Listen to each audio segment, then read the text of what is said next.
alay nay ru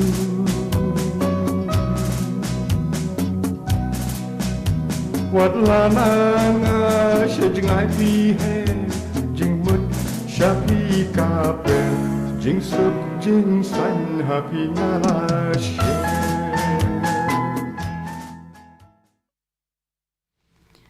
Ni so si bang yaman pen kut no ya ka to jing roi jing ba heading sen ren ta thiang ka pa keteng por balalet na mar ka por kam sha shu ingi bat in pen kut na tat ini ka program ka blan shpi na ka Akashvani Shillong sngom ha na pan ta sai ka program ka ban bot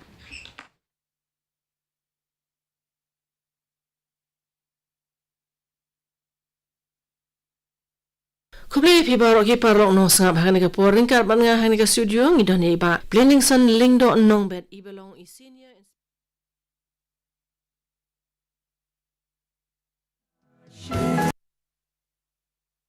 Hello, dear listeners, from the studios of Akashvani Shillong on medium wave 347.2, corresponding to 864 kilohertz, and also on FM 103.6 megahertz. This is your anchor, Dr. Bonnie M. Nickel, welcoming you all to our special program. It is a pleasure to be here with you all today as we celebrate National Science Day. Every year on February 28th, we honor the groundbreaking and mind-blowing discovery of the renowned Indian physicist Sir C.V. Raman. His work not only won him the Nobel Prize in Physics in 1930, but also put India on the world map for scientific excellence. But National Science Day is more than just a celebration of a great scientist. It is a reminder of the importance of scientific thinking, innovation, and curiosity. Science has shaped civilizations, transformed industries, and has even changed our very own lifestyles. So why National Science Day matters, and how do we recognize the power of science and also appreciate the impact of science in our day-to-day lives? Science isn't just found, in textbooks or exams. It's all around us in the technology we use, the medicine that keeps us healthy, that's the healthcare,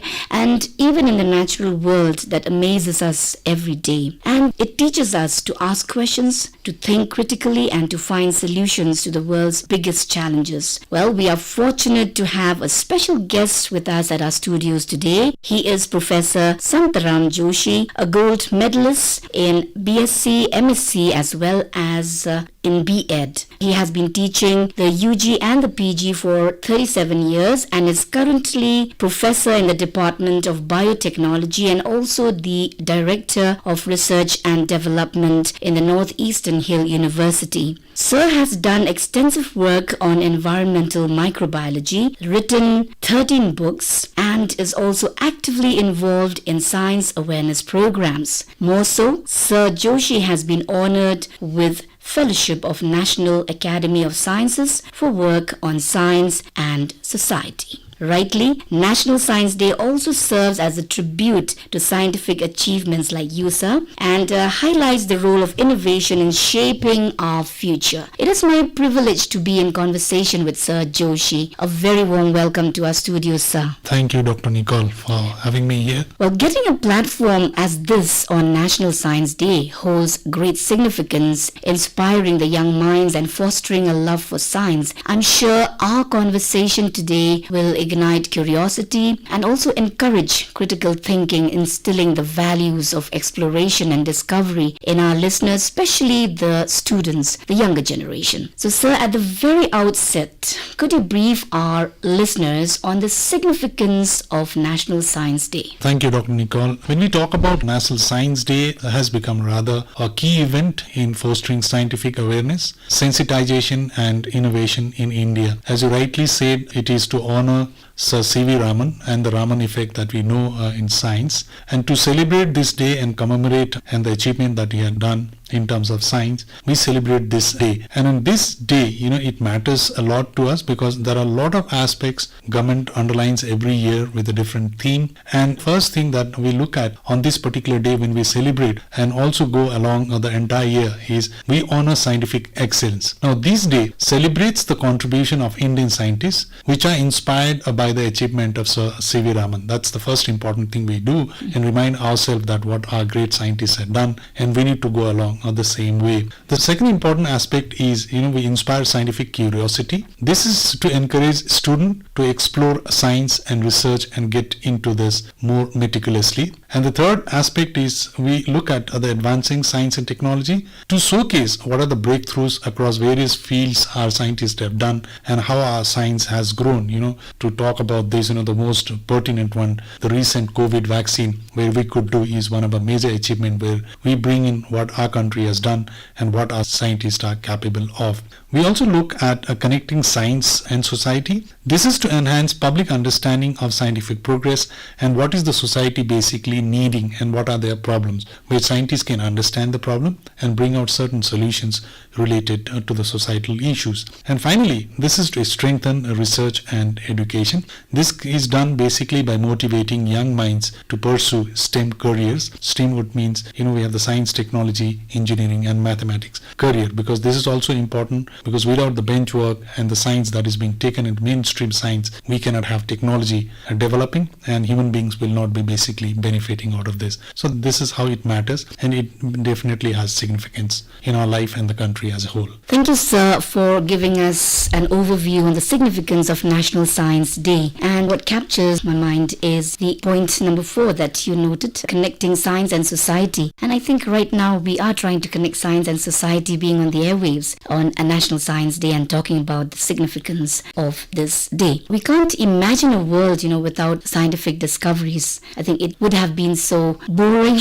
and even, backward maybe. So the purpose of the celebration, of course, is the basic objective that you pointed out, and it is also to spread the message of the importance of science and its application among the people. We can't deny the fact that science is everywhere. And coming to the next question, having also mentioned a few of the relevance, but I think it would be good to hear from you the impact of science in our daily lives. When we look at science and we design science curriculum and impart the same to our students, where they go up to make impact and the development in science, it definitely has a connection to the society and how our society benefits out of the product that we talk about as the applied or the action research in science. Now, by observing the National Science Day, India as a country and we as individuals need to reaffirm our commitment to scientific thinking and innovation, because whatever thinking and innovation that we do must have a connectivity to the problem the society is facing, and we come out with the solution where life becomes easier, as you said, because today we are so dependent on technology, and science definitely has a contribution there. Now, Science Day would play a very crucial role in promoting scientific temper and encouraging innovation, and that is going to bring in creativity among the young minds. The young minds would have to be motivated, and they must be told that these are the requirements that we have today. Mobile phone, which is of course very handy and we make use of it today, but then what if tomorrow mobile phones are redundant? You need to have the technology which is much beyond. Now, who's going to do the young minds? So the young minds must be told that the world is developing very fast, so there need to be a technology, and you must come out with something which is much faster, more innovative than what the mobile phones are. The National Science Day we celebrate, and it does definitely look at providing a platform for scientists, researchers and students to come together and share their knowledge and ideas. And what they do is, when we have a conglomeration of all these, we are looking at society and how the society is ultimately going to be impacted. Now, we know that everything has the negative and the positive of it, but then science definitely looks at how positives can be given out to the society, where every human being benefits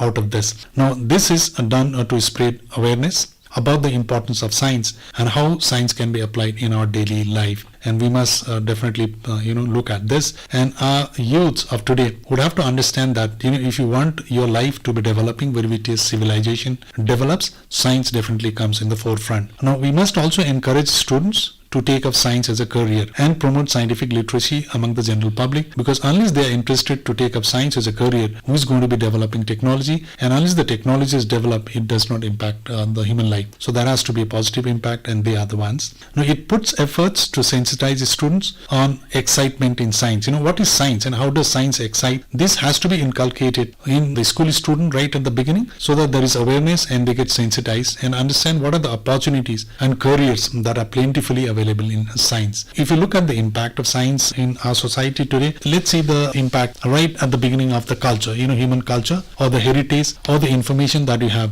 You look at, where do you begin? We look at sustainable environment. Now, how environment is getting degraded, how we can sustain and have the resources, continuously available to us and our posterity, is that science has to come in. We must use resources, but then we have to use sustainably. It's not that we exhaust all the resources and nothing is available for tomorrow. Today we talk about tourism as a very important livelihood sector, but then we are talking about ecotourism. What is it? There is so much of science that we talk about. We have poverty, the productivity is getting reduced, but then within that limited land, we have to produce more crops. What is being done is science has come with the genetically engineered organisms or genetically engineered food that we talk about, or the health and well-being you talk about, or the social identity you talk about, or the medicine, education and learning, or creative industries that we are talking about. We are talking about bioeconomy, we are talking about circular economy, we are talking about environmental awareness, sustainable consumerism, agriculture, increase in scientific knowledge. Everywhere you see science has its impact. So we have to look at every aspect of life, and this is how science can impact a human society. Very true, sir. Science is in the forefront. And in every aspect, I think science is important. The wonders of science, I think we can call it, in our lives. We take a moment and think about the things we often take for granted. For example, electricity or the internet or even the smartphone in our pockets. These are all gifts of science, and every major advancement or innovation by curious minds dared to ask what from space exploration to renewable energy has been made possible. If our everyday activities are powered by science, from cooking food to even using GPS for navigation, while traveling nowadays we are so used to using GPS. Moving on, you did mention one very important point, sir, and I would call it, a call to action. So how do we motivate or encourage the younger generation, especially the students, to embrace curiosity and ask questions, seek knowledge, participate and contribute to future innovations in various fields of science? Rather, in general, how do we motivate students to take up a career in the mainstream science? Right. As I said, empowerment of youth would mean that we create scientists, and we create scientists for global leadership. This is the theme of this year even. It is not that, we do science and they pass exam and they get a job and they get settled in life, but it's not the end of science. We must motivate them and empower so that they become true scientists and contribute to the society. Now, fostering innovation will drive economic growth, all of us know, and this can be done through the real world application of the scientific deliverables, the output of scientific research. That's important. And in this case, what we need to do is, the youths need to understand the importance of adopting a scientific mindset. It is not, as I said, having the knowledge taken, understood, and then writing in the exam and that's the end of it. No, it should not be that. We must develop a scientific mindset where they continue doing science and they get empowered doing science, where they come out to definite, end product as deliverables. Now, rational thinking, scientific curiosity, and an open mindset are the key drivers for scientific discoveries. All of us know how great scientists have become great is because they had the curiosity and their thinking was very, very rational. Now, basic research, which culminates into applied output, will lead to technological advancement. So, we must also encourage basic research, we understand basic science, and then move on to applied research, which can be translated into, the societal output, where technological advancement taken care of. If we come to our country and talk about our country, India is very rich in its indigenous knowledge, and interventions are required to scientifically validate this knowledge for its larger application and acceptance. And we come into the northeastern part of India, where indigenous knowledge, we are very, very rich in terms of the indigenous knowledge. This has not been given so much of importance in science studies today. Here, what we need to do is, this needs the traditional research to explore multidisciplinary approaches and provide solution to the emerging global challenges. And traditional knowledge has, solution to many of the challenges that we are facing today. Now, if you talk about traditional knowledge, one very sad thing is there is a significant loss and erosion of portion of the indigenous knowledge, which we have not taken to the mainstream science or in the science curriculum, because this is done at a level where this is passed through word of mouth, and we have not really documented and intervened in terms of validating this science. So it is known to the elders, and once they are not there, probably we are going to be losing it. So here the younger generation would have to be motivated that there is a lot of science, come to it, validate, intervene, and come out with scientific validation where this is going to be adopted by the larger masses and science can definitely come into it. Now, indigenous knowledge, when I talk about basically relevant to Northeast, has potential in developing solutions to modern problems, okay, calling for its use in scientific research, project planning, and policy development. Now, what would be needed for this is, this should include specific applications in agrobiodiversity, education, environmental rehabilitation, pharmaceuticals, and even intercultural dispute resolution where indigenous knowledge can give it. So I think from Northeast perspective, we need to really underline this the importance of indigenous knowledge, and let's bring it to the curriculum and let people understand what is its relevance and how science, there is true science in that, and we need to validate that particular science. Now, if you talk about motivating the youth, the government of India has a large number of schemes and projects, which are available, and these are to support our youths through fellowship programs. Just to mention few, there are a lot of scholarships, there are stipend which encourages students and scholars to take up research, and there are a lot of schemes, as I talk about, which are at the national level, conducted as test and entrance exams by Department of Biotechnology or Department of Science and Technology or UGC or ICMR or ICAR, and these are done for a student to avail a scholarship and join their institute and mentor of their choice of research. So they can choose, and these are national level exam, and a lot of our students are passing this and they come and join our university. For that matter, one example is our department where we have a national level test which is conducted, and a lot of our students join our department for their masters in biotechnology where they get monthly stipend of 5,000, and this is one of the motivation, and they end up finishing their masters and choosing their research area, and they're moved out and they're doing very well in science. So I think such kind of motivation has worked, and our youths we are moved abroad for the research, and postdoctoral research are provided with re-entry fellowship such as the Ramalinga Swami fellowship and re-entry scheme that to come back and join based of the institute in the country, so that we don't have this brain drain which has occurred being persisting. So we are getting back the minds which were once lost through brain drain. So these programs or the schemes that we have today put India in the global map of being second largest behind China in terms of the scientific publication and the research output. The only thing that we still need to promote is that our research has not got translated into public utility or societal utility as the Chinese people have done. I think if we can give them a good platform where such kind of translation can happen, there is no dearth of brain or knowledge in our youth. So it's just the motivation that they need,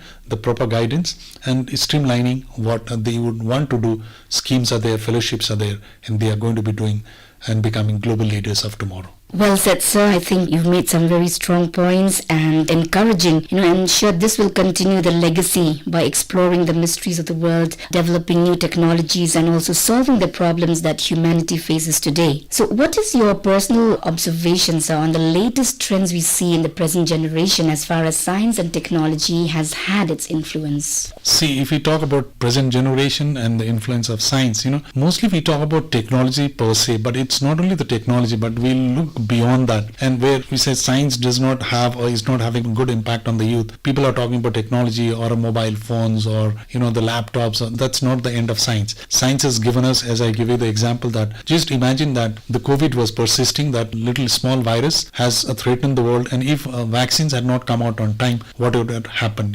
If science was not there to give us that particular protection, if science was not done on an applied aspect where there is the solution had come. So we have a lot to do, and there is a lot to acquire from science. Now, if we also talk about social media, people mostly talk about the negativity. There is so much of positives that we can take and imbibe from social media, which is a contribution of science. School-going kids can definitely emulate, let them have some of the celebrity ideal person, and then let them follow how they have achieved. They can definitely have the videos, talks which are there, or TED Talks, how to grow and develop in life, how you can achieve, and take all the positives out of the social media, but not get glued to it, which is definitely not good for any student or any youth. But then we can have all the positive that science can give. Even the today's world, the technology has given us the mobile phones as one of the technology. Every child has it today. So this would mean that while science focuses on newer technology and innovation, we cannot be isolating ourselves and say that this is going to do harm. No, it will never do harm. Anything, as I mentioned earlier, has positive and negative side of it, but science definitely has 90% positive and 10% negative. So it's our responsibility as teachers, as parents, to tell them that this is what is is good for you, but just don't go into engaging yourself with the negative ones and waste your energy in that. So that's going to help the youth, and we'll have all the positive that the science can give it to our society. Well, we are halfway through our program talking about the incredible power of science, not only educating the young minds, but also motivating students to view science as an integral part of everyday life. By connecting real-world applications with scientific theories, transform complex ideas into exciting possibilities. So whether discussing past scientific discoveries or emphasizing modern technological advancements, such program can surely nurture the next generation of scientists and innovators. Now, coming to the theme of this year, that is the National Science Day 2025, which is celebrated on 28 February every year. And this year, as we are all aware, the theme is empowering Indian youth for global leadership in science and innovation for Viksit Bharat. I think it is just the apt kind of theme, and the day aims to honor scientific achievements like Raman effect, as we know. Now, Viksit Bharat 2047, as most of us are aware, is the government's vision to transform the country into a self-reliant and prosperous economy by 2047. So, sir, we would like to hear your comment on this year's theme. As you rightly said, the theme for National Science Day 2025, the 20th of February, which we celebrate on, is empowering Indian youth for global leadership in science and innovation for Viksit Bharat. Now, there are a few important words here. One, we are talking about Indian youth. The other one is the leadership, but leadership not at the regional or the country level, but we are talking about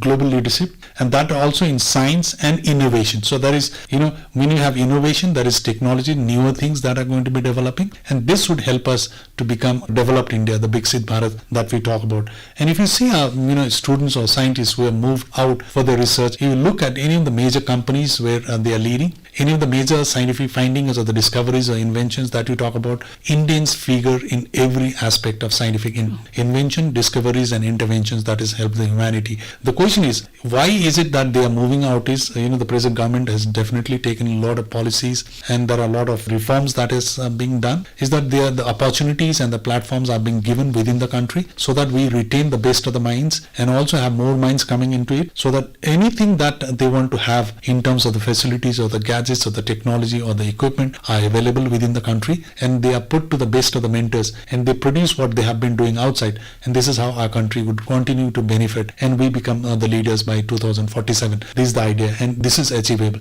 Having taught and still teaching, the brains are there. The students have all the capacity to do. Only thing is they need the right place, the right mentor and the right situation. If they are told that this is what the country needs, just go and explore, go to the villages, go to our agricultural land, or go to industry and see what they need, the solutions they are going to be creating on their own within ourselves, within our country. And this would mean that this particular day, which we started celebrating in 1987, after the National Council for Science and Technology Communication, under the Development of Science and Technology, Government India requested the government to declare 20th as a National Science Day. 2047 National Science Day would be celebrated, where India would be already Viksit. And as I said, our youths have all the capacity, capability, the brain and the creativity, where they can bring in innovation and create solution for any and every problem that we have in our country. That's what I believe we have, and we would be able to do it. So it also emphasizes the fact that we need to think global but act local. Absolutely, absolutely. All right. So, sir, according to you, what are the key elements that you would emphasize, celebrating and engaging National Science Day? Just a few thoughts on this. As I said, that when we focus on newer technology and innovation, that's no doubt. But then there is also to be remembered that, we look at what the world is going through. The population is increasing, our resources are dwindling. We'll have to maintain the resources and also control the population. But there are newer ideas which are coming. If you look at, how resources are being generated, such as green economy that we are talking about, or circular economy that we are talking about, the waste that we are generating should not just be dumped, but then can we develop a technology where this waste gets recycled, it comes back. In the waste could be any waste. It's not only the physical or the solid waste, but the liquid waste, the water recycling that you talk about, or any of the matter is recycling that we have. Such programs and projects have already been there, and we are already doing it, right? So this is one aspect where our country is really moving forward. And the G20 that we had, just a few years ago, had a lot of aspects which was given importance to this, and our country has definitely come to limelight because there are a lot of ideas, innovations which have come in the policy that we suggested to the world. serve. Now this would mean that our focus should be on need and not on greed. It's not only that using resources, but then we use it as per our need. And 2020, if you look at, there are a lot of aspects the new education policy of 2020 has incorporated, and be it the skill enhancement course that we have, or the vocational training course that we have in the newer curriculum, where students are exposed to not only empowering themselves but also looking at society, what the society would need. It is not only the science student, from any student, anybody has capacity to develop any kind of technology, so the society would gain out of this. And NEP, I believe, is one right step forward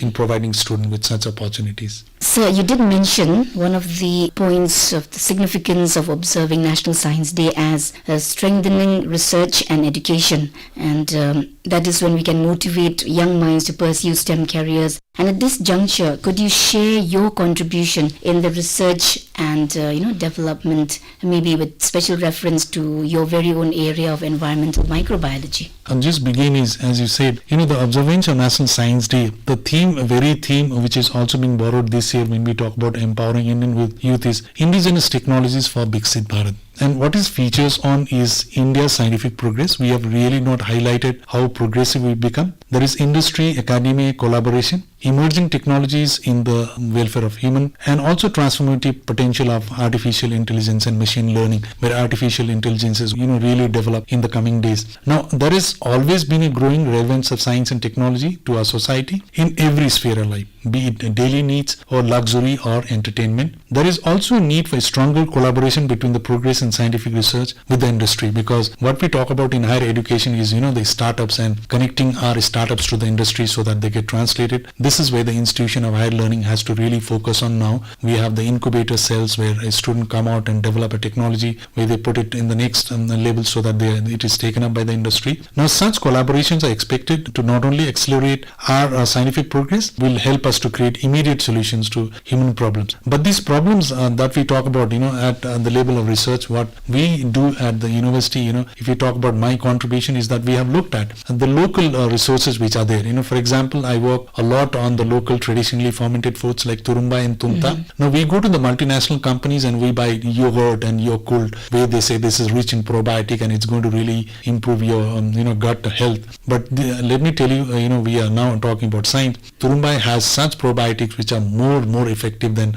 what you get in those packed food or yogurt or curds. Also tunta. Now if we have these which we have already characterized and identified, can we develop these to market such that the same probiotic strains are made as supplementary drinks, be it developing the turumba itself scientifically validate, or tumta itself, or get into any milk drink or their byproduct. These are certain areas that we have worked, and we are now moving to the next level where we would take it up so that we have a starter culture ready and we ferment these products and take it to the market where they should be available in every joint or a food joint or the best hotel or 5-star hotel, because this has got two importance. One, it has got the indigenous knowledge. The second is it has also got the health benefit. So this is what we are working. We have also worked on shifting cultivation, because the slash and burn type of cultivation that we have is known for somehow having its effect on the environment where the forest is getting dwindled, lost. So we have developed certain biofertilizers using microorganisms, and we have supplemented this so that the cycle of the slash and burn, because it's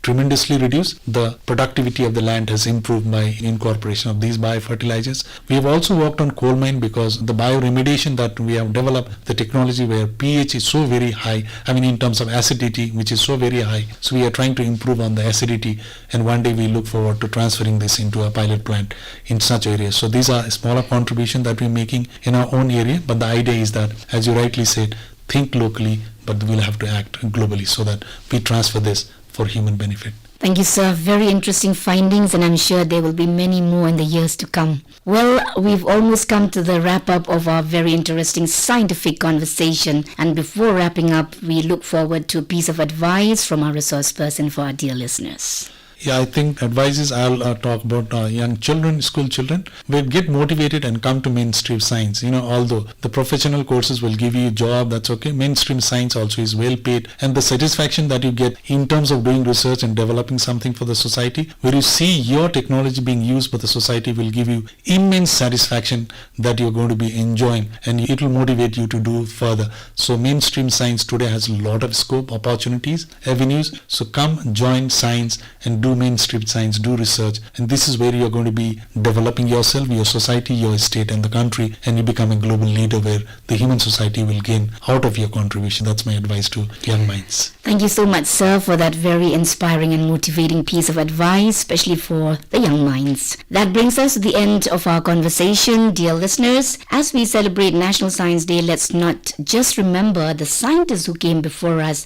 Let's take inspiration from them, because science is not just about memorizing facts, but about curiosity, discovery, and the excitement of learning something new. By observing National Science Day, India reaffirms its commitment to scientific thinking and innovation. So keep asking questions, keep experimenting, and well, who knows whether you dream of exploring something new or inventing some new technologies or even curing diseases. Remember that every great discovery starts with a question. So be curious, be courageous, and most importantly, never stop learning. The world needs more scientists, more thinkers, and innovators. As Albert Einstein quotes, the important thing is to never stop questioning or learning. Unquote. Once again, wishing you all a very happy National Science Day 2025. Let us be empowered and contribute to the beautiful world of science. As part of the National Science Day 2025, you had been listening to a special program. In a conversation with Professor Santaram Joshi, Department of Biotechnology, Northeastern Hill University, Shillong. Talking to him was Dr. Bonnie M. Nicol. This program was brought to you from Akashvani Shillong, broadcasting on medium wave 347.2, corresponding to 864 kHz, and also on FM 103.6 MHz.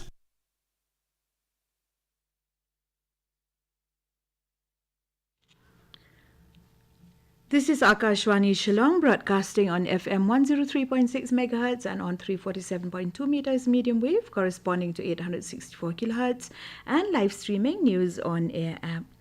Good morning once again, dear friends. Well, we are back with your favorite program. Yes, it's another edition of Request Time, a program where you get to choose the song of your choice by sending us your SMSs at this number 9485102311. That is 9485102311. Well, let's read these messages that have started pouring in. This first one says, hello, good morning. Please play the song For the Good Times by Elvis Presley. For the listening pleasure of Millis Caleb, Wante Lang Kongsit, and for you also, thank you. It's me, IC Kongsit from Maupun Kertiang, Saitsopen Sora. Well, thank you so much, IC, for your message. Next one reads, hi RJ, good morning. It's me Maya here from Joai. Would you kindly please play for me the song by Michael Jackson called Heal the World? I won't be able to listen to the song, but I want to dedicate the song to all my lovely friends and especially to you. Thank you so much. Well, Maya, we have lined up this track especially for you too. This next one says, good morning dear RJ, I am Suba. Please, can you play me a song, You and I by the Scorpions? The song goes to you and all other RJs and my friend Bak Shadab, Bak Deng Umden. Bak na nong kenri sam ket bak lang, kong di susngi, Shisha Mukim, Tina, Wanda, Maya, Glutilda, Bala, Anita, Ashok. Thank you. Well, thank you, Kong Suba, for your message. This next one says, good morning RJ. Please play me the song